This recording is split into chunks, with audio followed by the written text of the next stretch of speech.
aqui o professor Elson Alves da Costa, também da farmacologia da Universidade Federal de Goiás, que vai falar com vocês então sobre as plantas do Cerrado, e o professor Fábio Fagundes da Rocha, da Universidade Federal Rural do Rio de Janeiro, da Camargo também. Tá? Então, eu vou passar rapidinho só para apresentar para vocês, aqui no caso da sociedade, né? E a gente propôs as plantas medicinais do Cerrado por alguns motivos. Primeiro, a questão do bioma, né? É um 5 biomas, um bioma muitíssimo importante por quê? Porque é considerado um dos 25 hotspots do mundo, em termos de biodiversidade, de espécies e tudo mais. No caso específico, aqui do Brasil, ele tem 1/3 da biota brasileira, 5% da flora e da fauna mundiais estão no Cerrado. É a segunda maior formação vegetal brasileira, tem uma área de 2 milhões de quilômetros quadrados, das quais restam apenas 20% do caso. Então, tem 10 mil espécies vegetais estimadas, sendo que 45% são endêmicas, são da região, 837 espécies de aves, 650 mamíferos, só que menos de 2% de tudo isso está protegido em parques ou reservas.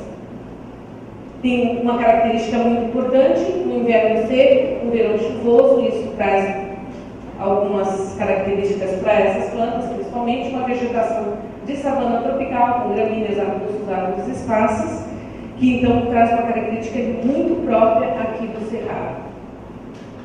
Tem alguns desafios, que é isso que, por causa disso, a gente vai falar um pouquinho dessas plantas e vocês vão ver a razão também daqui a um pouquinho. Tem um desmatamento acelerado para a produção agrícola e pecuária, 1,5% ou 3 milhões de hectares por ano, que significa mais ou menos 2,6 campos de futebol por minuto, em desmatamento, e tem uma expansão urbana muito grande. Isso destrói o bioma e, portanto, a gente perde aquelas plantas, principalmente a gente vai falar de plantas, né? Perde as plantas com um potencial farmacológico e mesmo um potencial alimentar. Essa é a razão pela qual nós, o professor Chico propôs, e a gente colocou então isso para frente, foi aprovado. Nós temos um projeto por cá de CAPES, então, com a Universidade Federal do Rio, a Federal de Goiás e a Federal de Santa Catarina, sobre a fitoquímica e farmacologia de plantas medicinais do Cerrado, para capacitação de pessoal e busca de conhecimento visando a produção de fitofármacos, então, com essas plantas do Cerrado. Então, nós nos propusemos a estudar as plantas do Cerrado, para observar a atividade anti-inflamatória, analgésica, do sistema nervoso central, gastrointestinal, entre outras, avaliar o potencial das diferentes espécies do Cerrado para serem usados talvez um dia como fitoterápicos, e também para ampliar e fixar pesquisadores em áreas então relacionadas a essa questão, levando a curto prazo a capacitação aqui na região então centro-oeste. São várias as espécies, vocês vão ver que o pessoal vai falar de algumas delas, e basicamente é isso. Eu vou passar a palavra para o professor Fábio para ele começar, tá? Deixa eu agora olhar a sua apresentação ali, tá bom? Primeiro eu gostaria de agradecer a oportunidade da SBPC, o convite também da professora Tereza, pela Sociedade Brasileira de Plantas Medicinais, então para discutir alguns aspectos do tema Plantas Medicinais do Cerrado, apresentando alguns dados que nós temos vinculados então ao projeto que ela citou. Tá? Então, como a minha área de pesquisa envolve a farmacologia, produtos com potencial ação do sistema nervoso central, então chamei de discutir isso aqui, que é o potencial de algumas plantas do Cerrado para o tratamento de doenças neuropsiquiátricas. Tá? Então, meu nome é Fábio, como anteriormente, eu sou lá da farmacologia, Departamento de Ciências Biológicas da Universidade Federal Rural do Rio de Janeiro. Bem, primeira coisa, por que ainda se tenta desenvolver medicamentos para o tratamento de doenças que afetam o sistema nervoso central como um todo? Bem, alguns dados mostram que as doenças neuropsiquiátricas têm uma prevalência de aproximadamente 10%, e dentre essas doenças existem várias que são bastante comuns. Dentre elas, transtorno de humor, como depressão, por exemplo, ansiedade e esquizofrenia. Se estima que atualmente pelo menos 450 milhões de pessoas sofram de algum transtorno neuropsiquiátrico. E esses transtornos neuropsiquiátricos, eles têm uma importância muito grande, porque eles estão entre as maiores causas de incapacidade, que gera, além do prejuízo pessoal, uma perda econômica muito grande, refletida pelos dias de trabalho perdidos. Bem, existem medicamentos eficazes? Existem, tá? Mas vários deles têm sérios problemas que faz com que nós comecemos a buscar novos medicamentos que possam ser alternativos a esses medicamentos no mercado. Entre eles, presença de vários efeitos adversos, no caso específico dos antidepressivos, uma demora no aparecimento do efeito terapêutico. Esses dois fatores associados diminuem muito a adesão ao tratamento. Além disso, como no caso dos benzodiazepínicos, tá, utilizados no tratamento de transtornos de ansiedade, o desenvolvimento de dependência e tolerância, que impede, então, o uso crônico. E, além disso, tem vários pacientes que não são responsivos a esses tratamentos hoje disponíveis. Tá? E, em função disso, uma das fontes para a obtenção desses novos medicamentos, potencialmente, é de produtos naturais. Bem, então, algumas coisas, como o professor Terezinha falou, o Cerrado brasileiro, ele tem uma extensão relativamente grande, tá? Envolvendo, então, vários estados, constituído, então, o segundo bioma brasileiro. Estima-se, então, que nós temos aqui cerca de 10 mil espécies vegetais, constituindo, então, um dos 25 redutos de biodiversidade do planeta, mostrando, então, potencial para se buscar coisas novas. Bem, como também já foi dito pela professora Tereza, existe um grande paradoxo hoje, que é a necessidade de crescimento dessas cidades, muitas vezes crescimento desordenado, a expansão da fronteira agrícola para a produção de alimentos, o que leva então a essa destruição do bioma. Ao mesmo tempo, se observa um grande potencial medicinal dessas espécies nativas. Então aqui tem alguns exemplos de alguns trabalhos que foram publicados, algumas dessas espécies, por exemplo, a Coensis bacaria, que nós vamos discutir um pouquinho depois, que mostra então que cada vez que vai se destruindo esse bioma, você vai perdendo, tá, essas possíveis fontes de novos produtos que possam ser utilizados no objetivo terapêutico. Bem, e eu venho do Rio de Janeiro. O que na verdade estou fazendo discutindo o plano do Cerrado? Na verdade, em 2007, a CAPES, ela lançou um edital, tá, dentro do âmbito do PROCAT, que visava justamente a cooperação acadêmica.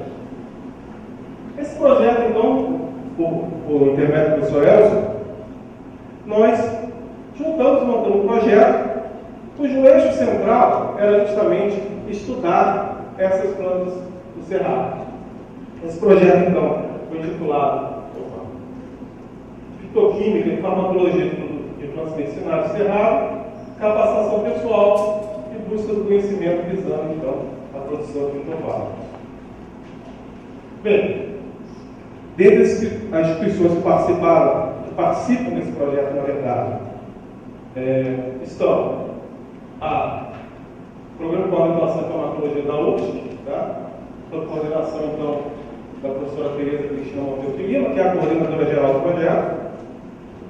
Programa de Pós-Graduação em Ciências Farmacêuticas da UFG, cujo coordenador aqui no projeto é o professor José Realino de Paulo, e o Programa de Pós-Graduação em Medicina Veterinária da Universidade Federal Rural do Rio de Janeiro, onde eu sou coordenador. Bem, dentre os objetivos desse projeto está ampliar, o estudo de extratos de plantas, então realizando o fracionamento biomonitorado de espécies vegetais com diferentes atividades, tais como anti-inflamatória, analgésica, atividade do sistema nervoso central, atividade do trato gastrointestinal, entre outros. Nesse processo, então, capacitar recursos humanos locais e regionais para esse fim. O que consistia a metodologia desse projeto? Na verdade, permitir um intercâmbio entre essas instituições, fazendo com que se realizassem missões de estudo no país, tá? Por meio de discentes de pós-graduação e bolsistas de iniciação científica. Então, permitindo essa migração para que o indivíduo fosse na outra instituição desenvolver alguma técnica que não existisse na instituição de origem e depois retornar para a instituição de origem e implantar essas técnicas na sua própria instituição. Além disso, missões de docência e pesquisa no país, permitindo então a migração dos docentes também, e estágios de pós-doutorado para poder então também promover essa capacitação. Foi adotada então a seguinte estratégia: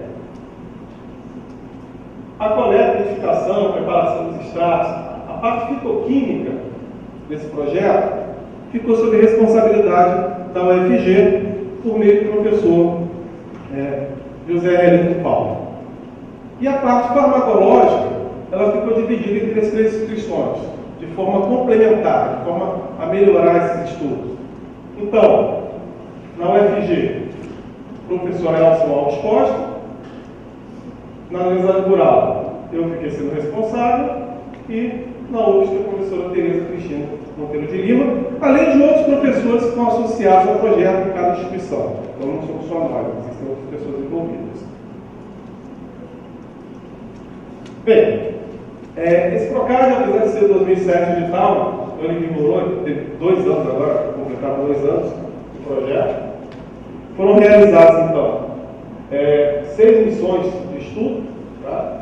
Com alguns discentes de pós-graduação participando, fazendo intercâmbio, 3 bolsistas de iniciação científica, 5 missões de docência e pesquisa no país, estão fazendo essa transferência de conhecimento, e foi realizado um estágio pós-doutoral lá na Universidade Federal de Santa Catarina.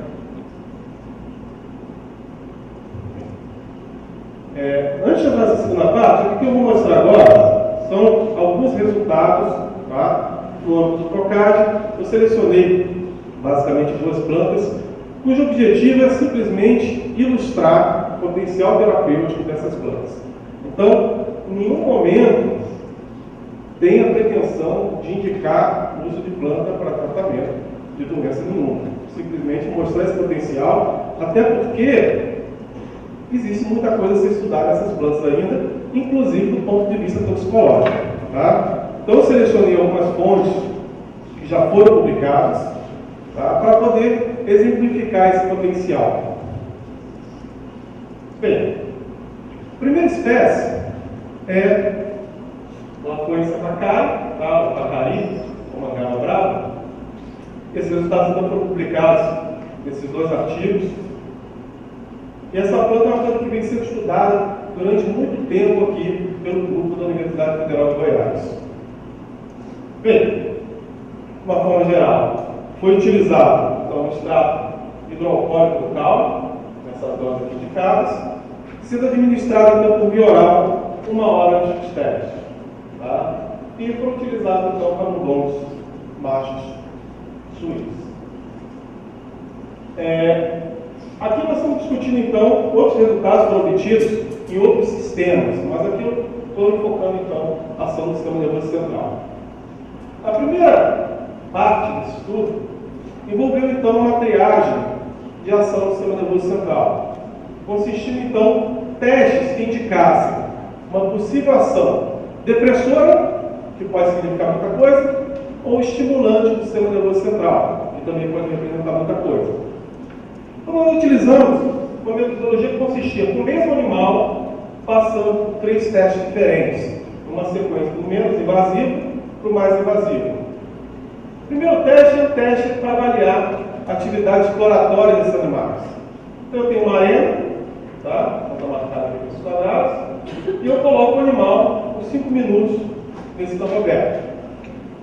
Então, eu vou observar como ele se movimenta, tá? Qual o número de quadrados que ele percorre nesse período, quantas vezes ele levanta, tá? Além de outros parâmetros, como autolimpeza, por exemplo. Então, eu tenho uma ideia de como está a atividade exploratória desse animal.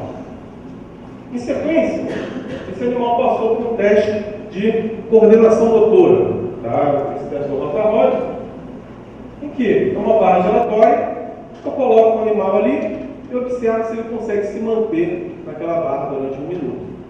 Repare o seguinte, que não necessariamente um animal que anda pouco aqui, ele vai estar incapacitado de permanecer nessa barra, ou seja, quando ele é estimulado. Então, tem 2 efeitos distintos aqui. Depois disso, então, ele era submetido a um teste de potenciação de sono induzido por pentobarbital, que é um anestésico geral, a partir do princípio seguinte: drogas depressoras do sistema nervoso central tendem a prolongar esse tempo de sono, e drogas estimulantes do sistema nervoso central tendem a diminuir esse tempo de sono. Tá? Então, dessa forma, eu conseguiria tirar essa primeira ideia, essa primeira impressão a respeito de possível ação do sistema nervoso central. Bem, então aqui tem esses resultados que mostram o seguinte, que o tratamento com extrato do pacari, tá, ele diminui a atividade exploratória desses animais, tá, refletido pelo número de quadrados percorridos, pela exploração vertical. Tá? Claro, refletido então pelo tempo que ele fica sem realizar nenhum outro comportamento, que é caracterizado pelo tempo de mobilidade. Mostrando, então, sugerindo uma ação sedativa, tá? Uma ação depressora do sistema nervoso central desses animais. Quando esses mesmos animais foram submetidos ao teste do Rotarod, nós podemos observar que não houve um comprometimento, tá, da coordenação motora desses animais. Todos eles conseguiam cumprir muito bem aquela tarefa, ou seja, eles apresentavam uma atividade extrativa, mas se fosse necessário executar aquela tarefa, eles conseguiam executar. E também houve uma potenciação, tá, do tempo de sono desses animais. Então, eles potencializavam esse tempo de sono desses animais, sugerindo então essa ação depressora do sistema nervoso central, que pode significar muita coisa. Tá? Então, eu posso ter desde drogas ansiolíticas até drogas antidepressivas que podem ter esse perfil de atividade. Então, por isso, iniciou-se um estudo de avaliar atividades mais específicas desse estado.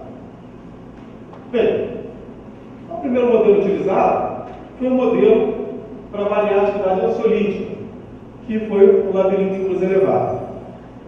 O labirinto em cruz é um teste de conflito, que eu tenho 2 braços fechados e 2 braços abertos.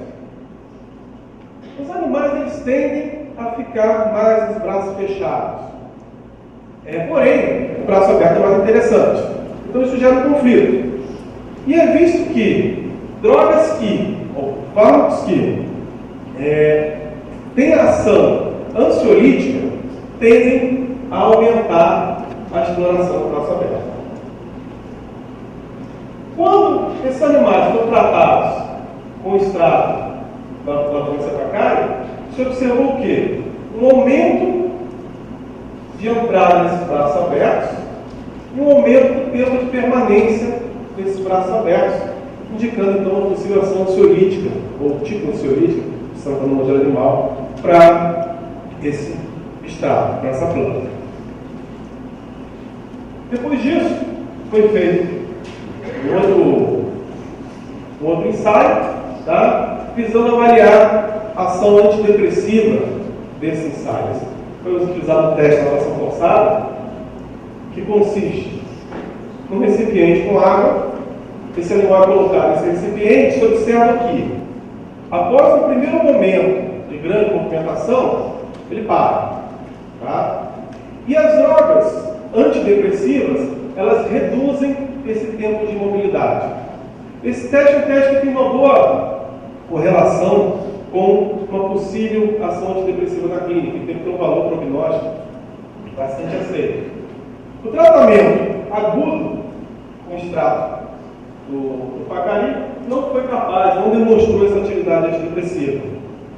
Porém, como na maioria das vezes, como esses antidepressivos, eles costumam funcionar após tratamento repetido, um grupo de animais foi tratado durante 21 dias. E após o tratamento por 21 dias com esse extrato, se observou então uma redução do tempo de imobilidade, indicando então essa possível ação do tipo antidepressivo. Foi uma ação bastante interessante, e a partir dessa ação se iniciou o processo de fracionamento desse extrato e começou a tentar se identificar um mecanismo de ação possível para esse extrato. Bem, então foi feita uma fração, foram obtidas várias frações. Se observou que a fração clorofórmica conservava essa ação do tipo antidepressivo que estava presente no extrato. Então esse processo da fitoquímica ele continua sendo executado, mas simultaneamente nós começamos a investigar o mecanismo de ação. Nós pegamos essa fração clorofórmica e vamos fazer o seguinte, responder a seguinte pergunta. Um dos mecanismos hoje de convergência para as diferentes classes de antidepressivos é o aumento de alguns fatores neurotróficos no hipocampo, fatores neurotróficos no hipocampo. Dentre eles, o fator neurotrófico derivado do cérebro. Então, nós tratamos animais por 21 dias e fomos observar se ocorria um aumento de BDNF no hipocampo desses animais. E nós observamos que após 21 dias já tem esse aumento dessa concentração de BDNF.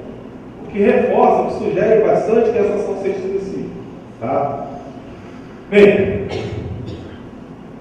a respeito disso, nós podemos concluir que nós tivemos informação do tipo antiansiolítico e do tipo antidepressivo para esse extrato. E essa ação antidepressiva está presente nessa fração clorofórmica e isso pode estar correlacionado com o aumento de BDNF no hipocampo.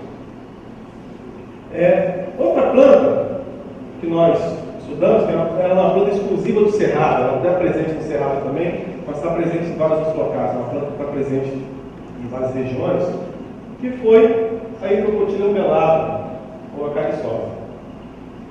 Seguindo então a mesma lógica do estudo anterior, aqui nós usamos o extrato etanólico para as partes subterrâneas, nessas doses aqui, tratando os animais 1 hora antes dos testes. Também foram utilizados como dom suíço macho. Seguindo aquela mesma lógica daquela bateria inicial, nós observamos que o extrato nessa dose maior reduz a atividade exploratória dos animais, refletido pelo número de quadrados percorridos por essa redução, e aumentando o tempo de inatividade, indicando então a atividade provavelmente sedativa para essa planta. No local do Rotarod, nós fizemos um outro teste de coordenação motora, que foi o teste da Chaminé, que visa também avaliar a mesma coisa.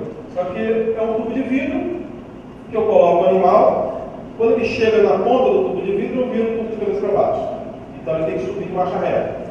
Se o animal, como aqui no caso do diazepam de uma dose mais alta, ele tiver qualquer problema na coordenação motora, ele não consegue executar a tarefa.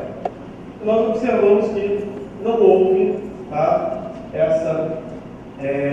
esse comprometimento dessa coordenação motora desses animais. Bem, observamos também que esse extrato potencializa aquele som produzido por barbitura, tendo então uma ideia indicativa de uma ação depressora do sistema nervoso central. Mais uma vez, nós fomos então buscar que tipo de atividade poderia estar envolvido e utilizamos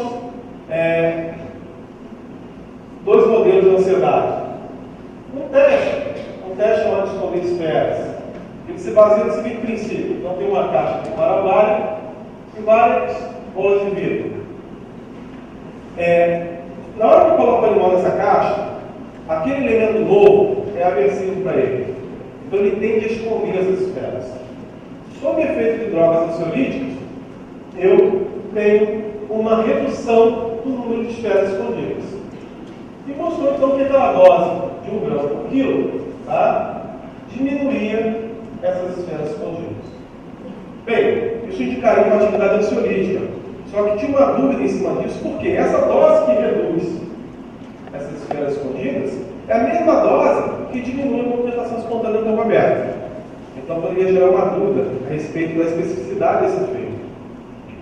Mas quando nós fizemos aquele teste do labirinto cruz elevado, nós observamos que mesmo doses mais baixas conseguem aumentar essa porcentagem de entrada no espaço aberto. Tá? E também o tempo de permanência significativa.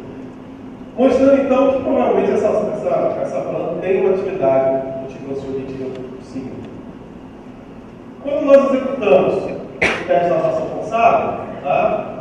Pelo menos com tratamento agudo, não houve alteração, tá? Em termos de mobilidade, então, pelo menos esse protocolo não demonstrou atividade do tipo antidepressivo. Bem, então foi mostrado que esse extrato etanólico do nicotina melado levou uma atividade tipo ansiolítica, uma atividade sedativa leve, visto que ele não mexeu, não alterou a coordenação motora desses animais. Tá? Não foi observada a atividade do tipo antidepressivo desse extrato.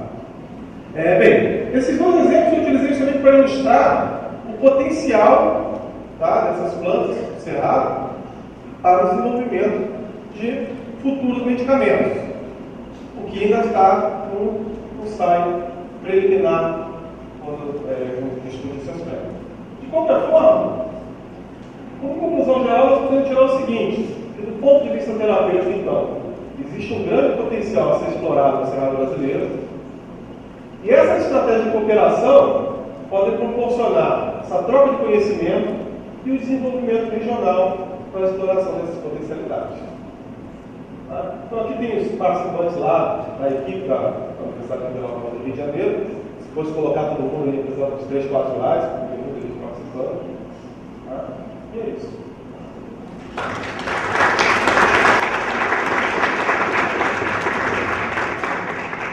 Eu gostaria, então, primeiramente, de agradecer à Sociedade Brasileira de Finanças Medicinais pelo convite e, é claro, ao nosso foco de resistência à ciência, a Sociedade da SBPC, que proporcionou, então, nessa reunião, esse espaço para que a gente pudesse falar a respeito de plantas medicinais.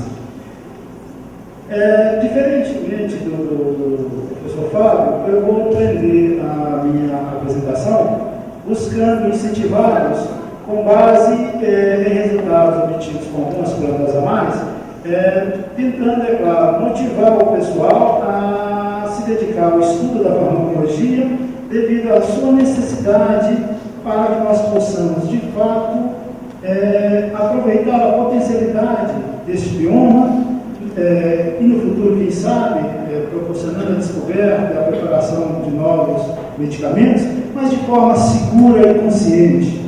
Então, esse projeto agora em andamento do PROCAD, ele tem essa grande importância que, além de ele permitir que nós possamos transitar dentro das universidades e melhorar nossa formação, ele visa principalmente a qualificação de pessoas, porque só dessa maneira a gente tem condição de proteger esse patrimônio. Se nós não tivermos pessoas capacitadas para fazer esse estudo, certamente todos aparecerão para fazer.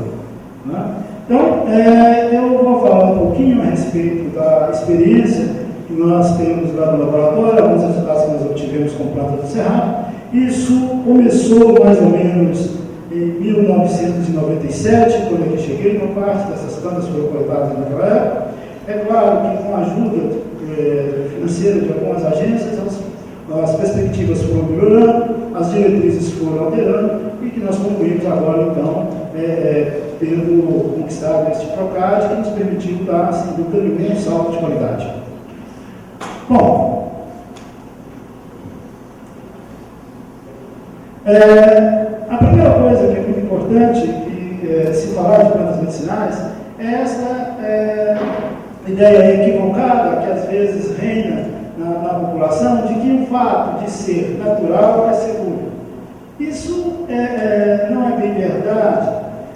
Segurança, quando se pensa em tratamento de doença, quando se pensa no uso racional de medicamentos, é atividade a ser desenvolvida, a ser pesquisada por farmacologistas, toxicologistas, com grande responsabilidade. O fato de ser natural não quer dizer que seja seguro. Então, o fato de alguém propagar determinada planta serve para o tratamento de determinada moléstia, isso não quer dizer que essa planta não possa conter princípios outros que podem trazer danos à saúde daquele indivíduo ou daquele animal que você venha a utilizar para um determinado tratamento. Então é muito importante que pessoas que estejam envolvidas neste processo de cuidados da saúde se responsabilizem por isso. Então o desenvolvimento de um medicamento ou a prescrição do mesmo por pessoas que estão responsáveis por cuidar da saúde só deve acontecer após, de fato, você ter feito um estudo de segurança. E esse estudo de segurança pressupõe um estudo farmacológico amplo e uma avaliação toxicológica com todas as suas etapas, como qualquer um de vocês pode verificar como é proposto lá nas resoluções da Anvisa e de outros órgãos regulamentadores de uso de fármacos no mundo todo.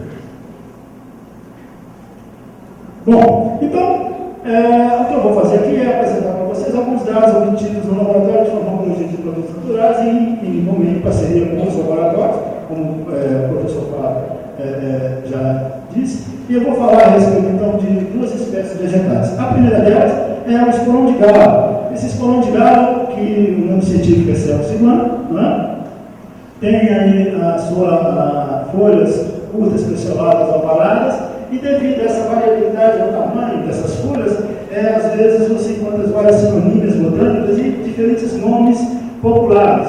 Ela possui flores amarelas verdeadas e o seu fruto é comestível. Eu me lembro quando eu era criança pequena lá no Porto de Quitionha, a gente comia então essa frutinha e lá era chamada de grão de galo, ou esporão de galo. Bom, então como você está vendo, existem vários nomes populares, dentre eles, então, está aqui grão de galo. Sendo que aqui na região do estado, aqui no estado de Goiás, o nome mais comumente utilizado para descrever essa espécie é esporão de galo. Bom, o pessoal normalmente usa popularmente essa planta sob a forma de chá para tratamento de dores no corpo, reumatismo, dores no peito, asma, cólica, má digestão e diurético e distúrbio do trato gastrointestinal. Então você veja o seguinte, são várias utilizações que é feita. Então, de repente, se a pessoa está cometida de uma patologia com uma dessas características, compostos presentes nessa planta, que poderia tratar outras patologias, pode trazer efeitos colaterais danosos. Então, a própria sugestão, quando alguma planta serve para várias patologias diferentes, já é indicativo que, de repente, você pode ter efeitos que não são interessantes para o seu tratamento. Então, por isso, o perigo de se usar plantas sem ter devido cuidado. Então, é necessário fazer um estudo farmacológico mais amplo, visando uma segurança farmacológica mesmo e um estudo toxicológico. Então, o objetivo dessa primeira parte, com relação a esta celso-ciclana, foi investigar alguns efeitos farmacológicos do extrato etanólico produzido a partir dessas folhas, e fazer o fracionamento bioliterápico desse extrato, visando identificar as frações ativas. O material botânico então, foi coletado na região de Hidrolândia, identificado nesse caso, depositado no herbário aqui da UFG. Na preparação dos extratos, as folhas foram então dessecadas em estufa a 40 graus, com ventilação forçada. Depois de trituradas, o material pulverizado foi submetido à maceração por 7 dias. Esse extrato obtido após a filtração foi então concentrado a temperatura abaixo do ponto de evolução do solvente, sob pressão reduzida em roda evaporador. E dessa maneira, então, nós obtivemos o extrato etanólico bruto das folhas de celso-ciclana. Na avaliação farmacológica, foi utilizado então, tomodamos albino suíço, pesando em princípio 40 gramas, fornecido aqui pelo Biotec Central. Esses animais eram mantidos em condições adequadas em nosso laboratório, após a vinda deles no Biotec Central, né? E todos os experimentos que nós apresentamos aqui sempre foram avaliados pelo Comitê de Ética. Logo após a criação do Comitê de Ética, nós passamos a submeter todos os nossos protocolos. Infelizmente, vários experimentos com plantas já eram realizados aqui no nosso laboratório antes de existir o Comitê de Ética, mas sempre seguindo as recomendações de órgãos nesse sentido. Bom, primeiramente nós queríamos fazer, apesar de toda aquela informação popular, nós teríamos que ser criteriosos na escolha da faixa de dose, de via e também avaliar se havia algum efeito tóxico detectado. Para isso nós realizamos então o teste geral de atividade farmacológica por diferentes vias, usando diferentes doses. Nós observamos então alguns efeitos que pareciam interessantes, como a redução da movimentação espontânea, analgesia, tá certo? E dessa forma nós conseguimos selecionar qual a via de administração mais segura, que no caso foi a via oral, e qual a faixa de dose nós deveríamos iniciar os nossos estudos. Primeiramente, nós fizemos uma avaliação a respeito de efeitos que pudessem ser detectados de uma atividade do sistema nervoso central. Essa metodologia já foi explicada pelo professor Fábio, então nós observamos esses animais no campo aberto e não encontramos nenhuma atividade mais significativa, apenas uma alteração no número de bolas fecais. Poderia ser um índice de emocionalidade, ou seja, alterar a emocionalidade desse animal, mas também poderia ser uma ação direta na musculatura do trato gastrointestinal. Bom, também fizemos o teste da barra giratória, que o professor Flávio já explicou, e o sono induzido por barbitura. Nós não vimos nenhum comprometimento da atividade motora estimulada no teste da barra giratória, né? E nós, aqui apresentado como uma não alteração do número de quedas, o diazepam foi usado para positivo no teste, e nós vimos um pequeno aumento no tempo de sono induzido por barbitura, que poderia sugerir uma atividade depressora central, mas também poderia sugerir uma interação farmacocinética com o próprio barbitura. Bom, então, prosseguindo com esse estudo, nós então resolvemos avaliar, primeiramente, a atividade gastroprotetora, que era tão sugerida pela população, que usava esta planta para má digestão, etc. E aí nós primeiro, pensando em uma alteração das bolas fecais, nós fizemos uma avaliação da atividade do trato gastrointestinal, usando para isso duas metodologias. O tempo de esvaziamento gástrico visto através do peptidofenol. Nesse tipo de avaliação, o animal então recebe uma determinada quantidade do corante, né, e depois de um certo tempo, nós realizamos a eutanásia deste animal, conforme recomendado pelos princípios éticos, localizamos e retiramos esses estômagos e avaliamos a quantidade do indicador que ficou retido. E nós podemos observar nos dados aqui que não houve nenhuma alteração quando o extrato foi administrado por via oral nas doses de 100, 300 ou 1000 mg por quilograma. Um outro método também para avaliar essa atividade do trato gastrointestinal, nós aqui observamos que o carvão ativado, que foi usado como marcador desse intestino, não teve o seu percurso alterado a partir de um determinado tempo pelos tratamentos com esses extratos. O controle positivo, a atropina, o antimuscarina, foi capaz de aumentar então, a quantidade retida no estômago do indicador, bem como reduzir o quanto de percurso foi alcançado pelo marcador carvão no intestino. Então, desta maneira, nós não conseguimos observar nenhuma alteração na quantidade gastrointestinal produzida por esse extrato nas doses testadas. Bom, então, na tentativa de avaliar esta atividade ainda referida popularmente como uma atividade gastroprotetora, nós avaliamos em modelos de lesões gástricas induzidas. Então, diferentes agentes indutores de lesões gástricas foram utilizados em camundongos e, através de uma tabela padronizada da literatura em nosso laboratório, vinda da literatura, macaúbas e tal, gamberina, etc., nós então fizemos um quadro para avaliar esta lesão gástrica, ou seja, os animais recebiam o tratamento com extrato nas diferentes doses. Depois disso, essa lesão gástrica era induzida por diferentes agentes, como eu vou mostrar daqui a pouco, e esses estômagos então eram inspecionados e avaliados então, quanto ao muco, quanto a petequias, hemorragias, edemas e também com relação ao número de úlceras e o tamanho dessas úlceras. E nós podemos observar, então, que quando essas lesões gástricas são induzidas por etanol, e é bom lembrar que nessa metodologia não é possível aplicar de forma bem clara aquela tabela, a área ulcerada é então avaliada através do uso de um software. E desta maneira nós conseguimos perceber o quê? Que o extrato das doses utilizadas reduziu essa área ulcerada. Quando essas lesões foram reduzidas por estresse, nós conseguimos observar que esse índice de lesão foi então diminuído, ou seja, o tratamento estava protegendo esses animais. Um outro modelo utilizado foi um outro modelo que todo mundo já ouviu falar um dia, que anti-inflamatório não esteroidal causa úlcera. Então nós usamos a indometacina, anti-inflamatório não esteroidal, para reduzir essas lesões e avaliamos e também percebemos que o extrato era capaz de proteger os animais dessas úlceras induzidas por indometacina.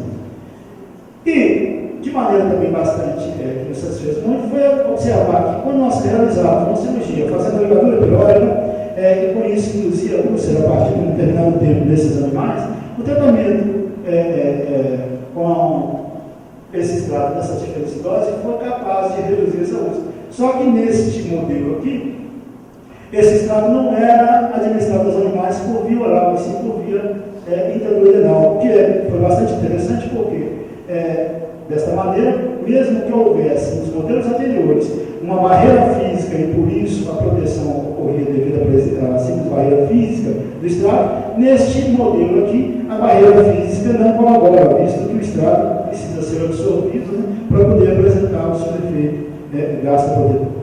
Então, com a utilização desses diferentes modelos, nós conseguimos mostrar aqui uma atividade gastroprotetora do extrato etanólico esportivado.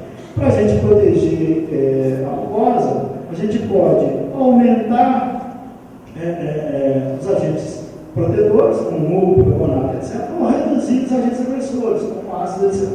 E nós, no próximo modelo, avaliamos, então, a atividade desse extrato sobre a secreção ácido gástrica. E nós conseguimos observar que o tratamento com extrato é capaz de reduzir o volume de secreção. Nessa metodologia, você amarra também a pílula, administra por via intraduodenal, e depois, em determinado período, 4 horas, você realiza a eutanásia, retira esse estômago e analisa o conteúdo gástrico. E aí nós observamos uma redução de volume,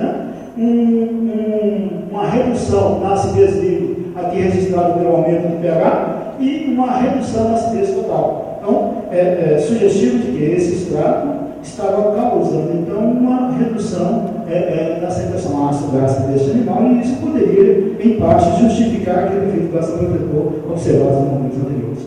Bom, mas além dessa atividade gastroprotetora, nós também teríamos que responder ao estudo da atividade analgésica e anti-inflamatória, pois também esta era outra atividade bastante referendada pela população para o uso desta planta. E também no nosso teste geral de atividade nós tínhamos observado uma alteração no comportamento conceptivo do animal.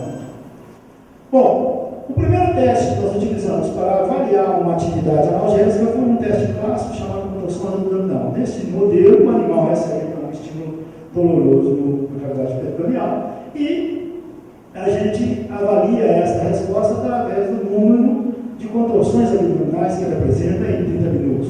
E nós observamos que o extrato nas doses de 0,3 e 1 grama por quilograma por via oral, administrado 60 minutos antes do estímulo nóxico, causou uma redução nesta resposta. Este método, apesar de ser muito sensível, é um método de baixa especificidade, podendo ser sensível a diferentes grupos de fármacos. Nós lançamos mão de outras metodologias e a primeira delas que nós utilizamos foi a dor induzida por formalina. Nessa metodologia, o animal recebe um estímulo álgico na pata e é quantificado a sua resposta conceptiva através da medida do tempo que ele passa lambendo essa pata. Isso é avaliado em 2 períodos, ou seja, de 0 a 5 minutos após o estímulo nóxico, e no período de 15 a 30 minutos. E nós podemos aqui caracterizar 2 tipos de dores, a chamada dor neurogênica e a dor inflamatório. A gente vem interessado e também tem toda uma parte clínica que tem que ser desenvolvida para que a gente realmente possa ter um fitoterápico. Porque uma planta, ela é uma planta, ela é importante? É. A gente falou aqui dos desafios do cerrado com o bioma para ser preservado. Então, qualquer planta desse bioma é importante ser preservada. Mas a gente está querendo dar aqui a ideia para vocês também de que essas plantas, além de, por simplesmente serem plantas serem preservadas, elas são importantes porque elas têm potencialidade de uso. Tá? E para isso a gente precisa começar com estudos como esses. Eu abro então a palavra para vocês para ver quem é que precisa, quem quer falar, quem quer fazer pergunta. Só que eu vou ter que pedir quem quer fazer pergunta, eu tenho que vir aqui na frente para ele poder filmar. Meu nome é Sérgio Borges, professor aqui da UFG e colaborador de tecidos e plantas. Minha área é mais como ornamental, menos orquídeas, mas também com algumas frutíferas do cerrado. Tanto as plantas ornamentais quanto as frutíferas também têm algum histórico, algum uso medicinais. Qual é o momento de nós, por exemplo, um colaborador de tecidos, se interessar por certa planta? Como vocês colocaram, eu começando a me interessar nessa área, eu estou verificando o que ocorre esse processo. São várias fases, vocês bem colocaram agora. Esse estudo que estamos fazendo aqui é o pré-clínico. Teria agora a segurança, toda a parte de agentes, se tem algum problema agora, teve a parte clínica, mas qual é o momento, por exemplo, de eu poder até auxiliar o estudo de vocês uma propagação mais massal em grande escala? Ou eu tenho que esperar até, por exemplo, a fase clínica, para agora tudo certo, agora você pode propagar e para verificar se ela tem um protocolo ou não, espera, tem que fazer um monte de testes. Eu fico às vezes na dúvida, porque tem tantas plantas no cerrado, tão grande interesse, mas peraí, tem que fazer uma série de estudos ainda. Verifica essa expectativa, essa ansiedade. Aí você não tem que esperar, porque se eu gastar tempo e recursos para propagar, montar um protocolo dessa planta, não, mas ela se mostrou tóxica, não me interessa. Então eu fico na dúvida, em que momento seria ideal para eu talvez auxiliar ou entrar nesse pesquisa? Isso foi claro. Não, é o seguinte, é uma pena que o professor Pedro Merido não possa estar aqui, ele responderia com muito mais propriedade para você. Né? A questão é a seguinte: no primeiro momento, essa planta ela é retirada da natureza para a gente testar, ver se tem eficácia e um certo nível de segurança para uso. Mas depois, quando tem alguma coisa de interesse, já pode começar a fazer exatamente o que você está falando. Você pode começar a melhorar a tua planta geneticamente, você pode controlar tudo isso e você pode fazer isso com um cultivo controlado, que é o que o professor Pedro Merido faz com várias plantas, plantas CPQBA. É uma pena que não esteja aqui, porque na verdade você não precisa mais tirar da natureza a planta, você pode ter ela com cultivo controlado. Tá? E com uma melhora, inclusive, quando a gente tem a parte química, que eu não falei, né? O Chico falou um pouquinho da parte química, você vai ter uma determinação de constituintes ativos que são os mais interessantes. E você pode melhorar a sua planta para que ela faça mais daquele constituinte, tá? Mas eu não sou especialista na área, é o que eu posso te dizer. E qualquer coisa assim a mais, eu realmente pediria para você entrar em contato com o professor Pedro Merido, do CPQBA, da Unicamp, porque ele realmente vai te dizer com propriedade tudo isso. Mas, na verdade, depois do primeiro momento que você faz esse estudo inicial, que você retira da natureza para fazer, no segundo momento, quando a gente continua as pesquisas, normalmente o ideal seria que o cultivo controlado, o germplasma, conhecido, melhora genética, etc. E tem a consequência do estudo farmacológico, que é uma vez você chegar à conclusão de um tipo de efeito que está ocorrendo com o seu mecanismo de ação, isso permite que você extrapole para a comprovação, que é o que eu estava falando do meu amigo Chico. Né? Então ele tinha evidência, então na hora de extrapolar para essa evidência, vamos comprovar de outra forma. Né? Então vocês não participaram da brincadeira. Né? A brincadeira foi nós duas aqui, eu perguntando para ele uma coisa que ele já sabe o que é, está me respondendo, olha, é preciso fazer, né? Mas só que quando for fazer, nós temos que considerar que o outro é mais difícil de fazer, o que já fez, etc. Né? Então é complicado, né? Porque a evidência não é uma evidência forte. E a brincadeira real daí, porque ele sabe também isso aí. Então eu vim aqui e falei, mas será que realmente esse efeito é esse? Né? É isso aí, né? Mas é para mexer com todo o que nós estamos trabalhando. Né? A ideia é que se nós tivermos a roda girando, né, vai ser mais fácil. Daí eu posso dizer para você, a nossa estimativa é que os estudos de toxicologia realizados nos núcleos brasileiros, né, vai levar mais 3 anos. Né? Agora você me pergunta, onde é que estão esses números? Não sei. Não tem. Nós fizemos muito, estimulado pelos ministérios que queriam um entrosamento.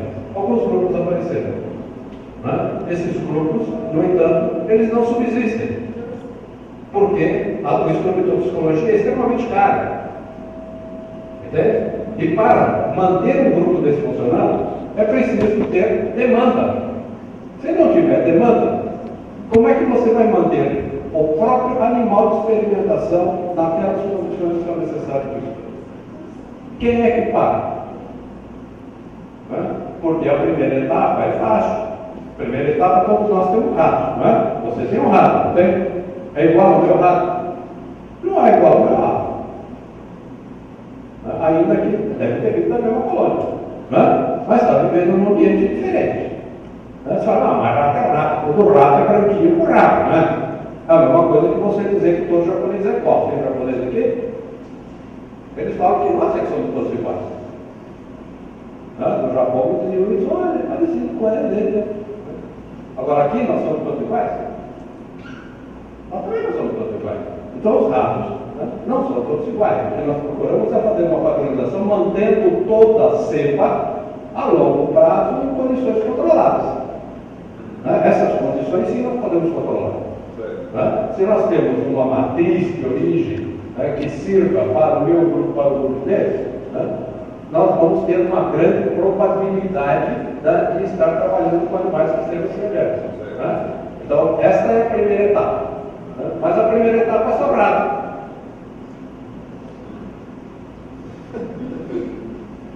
Tem que chegar no homem. É o estudo que nós chamamos de translação. Os efeitos que são translacionais. Isso quer dizer que você possa extrapolar para a espécie humana. Então, todas essas experiências aqui que nós fazemos é com a expectativa de que a espécie humana vai responder da mesma forma. Pode ser que não chegue lá. Então, primeiro, nós temos que colocar o animal aí no meio do caminho. E o animal que é escolhido para ser colocado no meio do caminho se chama Beagle. É o cão Beagle. Você tem um na sua casa? Não. Alguém tem Beagle que queira ceder para fazer o estudo? Então, a criação de Beagle no Brasil existe. Iniciou uma criação no Paraná, algum tempo atrás, muitos anos atrás, algumas décadas. Depois se espalhou, existe uma criação em Santa Catarina, existe uma criação em São Paulo, mas eles não mantêm uma criação homogênea de Beagle porque não tem demanda.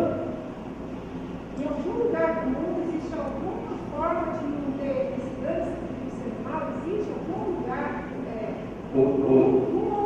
A avaliação que não seja animal. Que não seja Essa é um questionamento frequente. Eu vou responder bem suave para a senhora.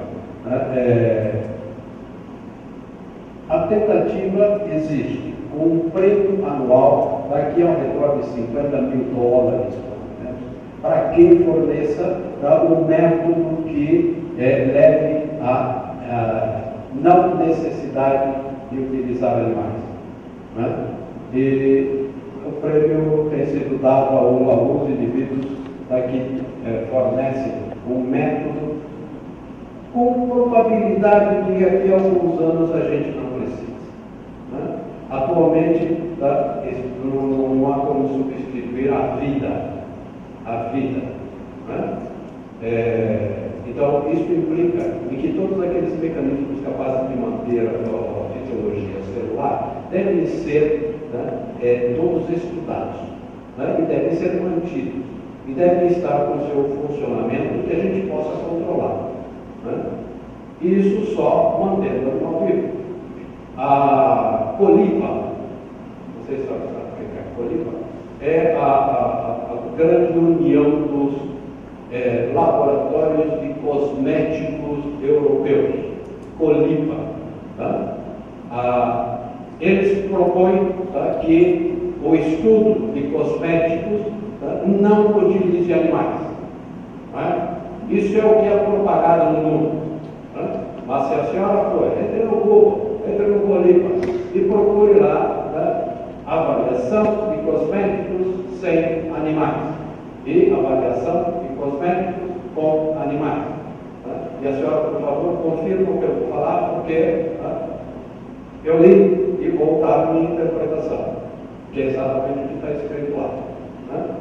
Os produtos tradicionais utilizados, tá, no preparo de um cosmético, tá, não precisam ser testados em vivo.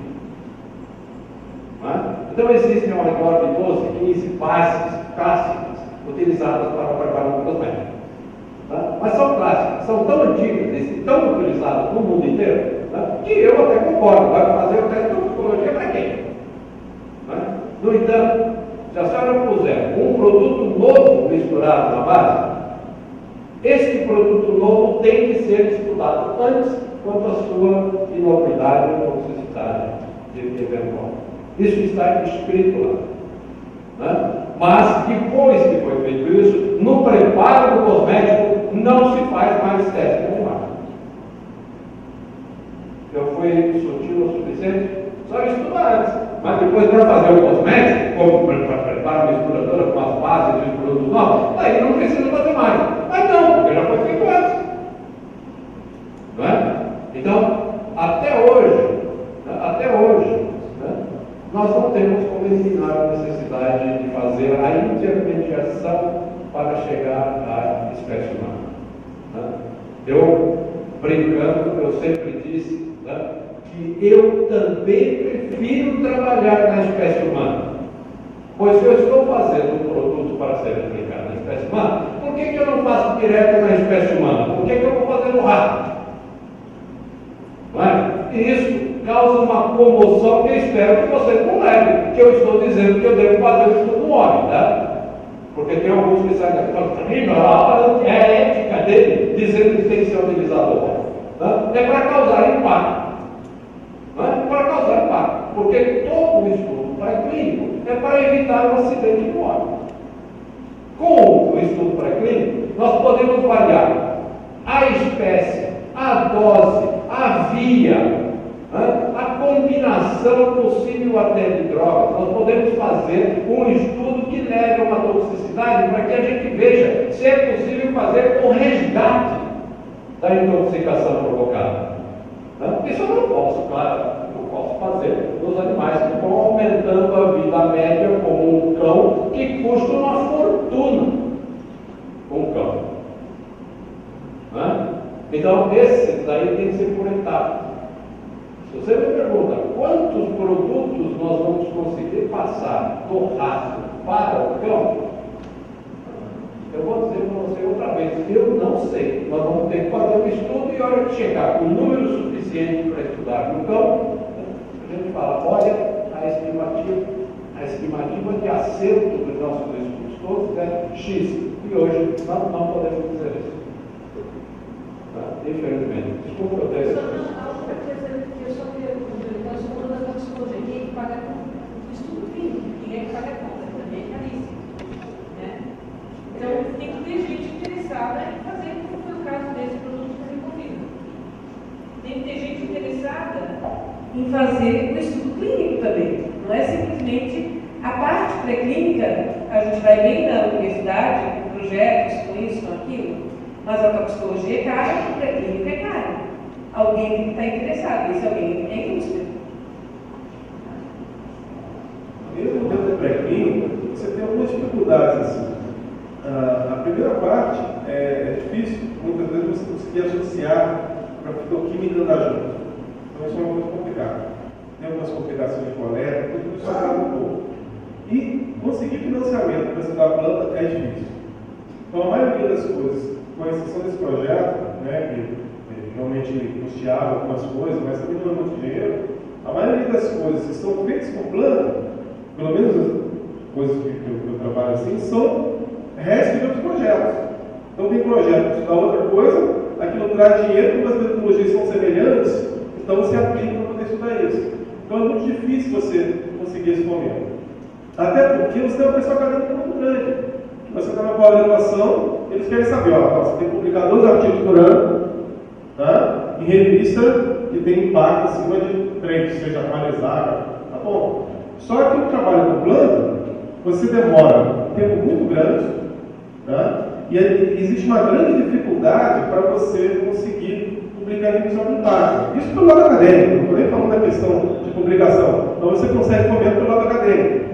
Então você complica essa história. E para você ter uma ideia, hoje a revista, tá, de alto impacto está exigindo para você publicar com plano, tá? Trabalho puramente acadêmico, não estou nem pensando na questão do desenvolvimento de medicamento. Eles querem que você tenha a substância pura, o mecanismo de ação, tá? E mais todos esses testes que nós estamos mostrando aqui. Isso demora um tempo imenso, você precisa de dinheiro, precisa de tecnologia para fazer isso. Então essa pressão acadêmica atrapalha muito também. Tá? Além de você conseguir, o Instituto de Plantas é um negócio multidisciplinar, você conseguir fazer com que todo mundo fale a mesma língua, só nesse pré-clínico, é uma dificuldade muito grande. É uma trava já no início. Depois que você consegue desafogar esse pedaço, aí cai naquele processo que o professor lá falou já. Você está com gente que quer falar? Eu fui lá para cima. Fui lá para cima para falar. Perguntei à minha assessora aqui se eu já tinha estourado o meu tempo. E ela só fez assim, eu acho que sabia mesmo o que era que eu estava perguntando. Olha, você sabe por que eu voltei? Porque vocês não foram embora. E se você estivesse aqui na minha profissão, vocês estão vendo. Olha, eles estão olhando aqui para a mesa. Né? Estão olhando, vocês estão olhando, estão mostrando interesse, entende? Não tem ninguém que levantou desde que começou essa disputa aqui, eu com o professor. Ninguém foi embora, foi embora antes. Então, me desculpa agora, eu vou levantar o programa, posso? A mesa me permite? Eu ia perguntar para você também, Fábio. Não vou não, tá? Vamos tocar essa coisa aqui. Eu acho que está excelente, tá? Mas é muito voltada para a primeira etapa, tá? De identificação de um possível produto que seja submetido a esse estudo que nós estamos discutindo aqui. Tá? Então, o caminho é esse mesmo. Tá? Pode ser orientado, tá, de forma diferente. Isso orienta o indivíduo que está pagando. Ok? Quem está pagando esse estudo são eles. Então eles orientam da forma deles. Tá? Se você for orientar o seu estudo, tá, eu acho que você vai acelerar algumas etapas, tá, que podem ser cortadas. Mas eu queria perguntar antes, né, com todas essas dificuldades, né, por que vocês ainda continuam interessados, né, em que a gente comente, né, aqui o desenvolvimento de medicamento a partir do plano medicinal? Qual é o motivo que está atrás disso? Vai demorar muito tempo, mas tem um monte de cuidados. Nós não temos uma experiência real ainda. Nós temos uma experiência pré-clínica enorme. Tá? Mas para assumir toda a sequência de etapas, elas não estão estabelecidas. Tá? As dificuldades são enormes. É onde os senhores empresários vêm conversar com a gente e falam: olha, esta etapa, né, eu acho melhor levar para o exterior. E eles levam para o exterior.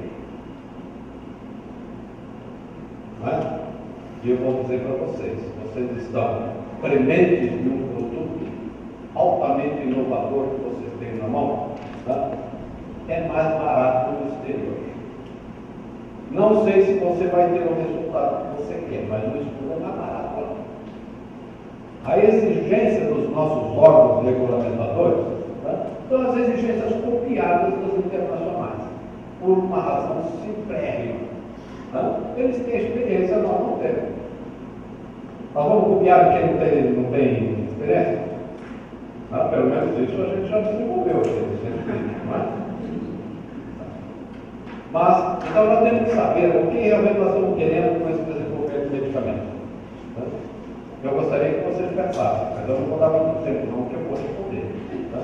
Olha, se é para obter um medicamento, né, nós temos que pensar, né, qual é esse medicamento. É um medicamento novo ou é um medicamento inovador? Para que nós temos trabalhado com plantas medicinais? Você sabe qual é a diferença? Medicamento novo e medicamento inovador. O professor está com um medicamento novo. Ele até sabe dizer que se ele inibir a enzima, né, ele vai ter um processo todo de inibição do processo inflamatório. Mas será que não existe outro composto que faça isso? Já existe. Existem muitos. Não é? Então, o composto dele vai ser um composto novo. Não é? Vai ser inovador se ele estiver errado no mecanismo dele de inibir a fosfolipase, vai encontrar um outro mecanismo que o corticoide não faça e nem os inibidores da FOX. Daí vai ser inovador. Porque o que a gente conhece até hoje são esses dois mecanismos. Não é? Então, a nossa probabilidade de encontrar um medicamento inovador, tá, é baixa. Né? Mas nós temos grande probabilidade de encontrar medicamentos novos. E será que nós não precisamos primeiro aprender a copiar para depois inovar? Nós vamos ser diferentes do resto do mundo? O Japão copiou primeiro para depois inovar. A Coreia fez a mesma coisa e o chinês também. E nós não podemos copiar? Como é que nós vamos inovar sem saber o que tem que fazer antes? Como é que nós vamos inovar se nós ainda não temos a sequência toda das etapas que são necessárias? Então nós temos que copiar mesmo. Nós temos que tentar obter medicamentos que nós sabemos como controlar. São medicamentos novos. Fazem a mesma coisa que outros já existentes, mas é meu. É o verde amarelo, tem que bater no peito mesmo. Tá? Eu me fã na terra que eu nasci. Mas se nós tivermos um novo, vai ser ótimo, porque o senhor vai plantar na sua fazenda, alguém vai colher, alguém vai fazer a estandarização, alguém vai fazer o processo de extração e vai formar uma cadeia produtiva, que é o benefício social que a professora Beleza, falou. Essa é a importância que nós vemos das plantas medicinais. Além do que, nós só temos esse material para estudar, tá? Nós temos muitos sintéticos por aí. Temos muitos sintéticos sobrando por aí para a gente tentar. E esses sintéticos estão sendo feitos aqui. Estão usando a nossa infraestrutura para que a gente aprenda pelo menos a copiar? Não. É o apoio que a gente quer com as plantas medicinais. Agora, nós temos sorte sim, tá? Que muitos desses produtos que estão sendo vendidos com as plantas medicinais, tá? Eles são de muita aceitação pelo paciente. Isso se chama adesão ou aderência medicamentosa. Né? E isso faz com que garanta o mercado que é preciso para que esse produto forme a cadeia produtiva, inclusive no consumo. Né? Então, para nós, para mim, né, você pode falar, para mim, a planta medicinal, né, tem este objetivo maior, tá, que é nós podemos estabelecer toda a infraestrutura que é necessária aqui no país. Inclusive, a coisa mais importante que os professores trouxeram aqui, que é o espírito crítico, é avaliar o que está sendo pedido. Tá? Eles vieram aqui e falaram, olha, não vai dizer que outro aí, provavelmente os que saíram antes já vão, vamos pegar essa planta e já vamos transformar num produto para venda. E sabe o que? Vende.